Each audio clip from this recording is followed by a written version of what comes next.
Sometimes it's easy to feel like the idea of owning a home is just this unattainable goal or even a fantasy. Over the past few years, we've all been watching as house prices continue to skyrocket all over the country. Meanwhile, wages simply aren't keeping up with the inflation. I don't know about you, but for me, a 30-year mortgage sounded more like a life sentence than a dream. But what if there's another way? 3 years ago, I had this crazy idea of how I could basically break free from the matrix that we call the status quo. I had this vision of building a life where I could have more financial freedom, and yet little by little, I could still work towards the goal of someday being a homeowner. Instead of biting the bullet and taking out that high interest home loan, I took a different path. I bought land, that's right, raw land, 5 acres to be exact, and I bought it outright, cash money. Now hear me out. When I say that I bought real estate at 25 years old here in the great Pacific Northwest, I don't want you sitting there thinking, oh, well, this guy's just got it all figured out, huh? No, not at all.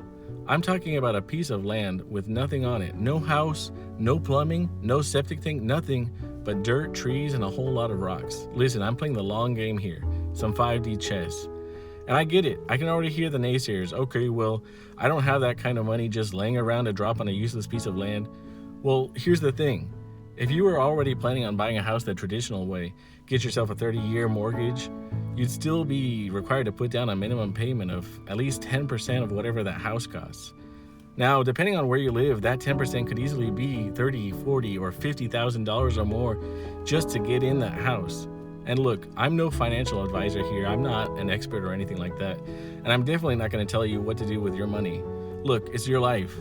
But that same amount of money you were going to use as a down payment, that's a piece of land right there. And that's exactly what I did. I can honestly say that I have something real tied to my name.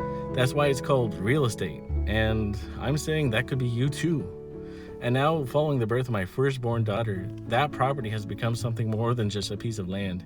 It's part of a legacy that I'm trying to build for my family. Something I can pass down, hopefully for generations to come. Maybe it's time we approach homeownership differently.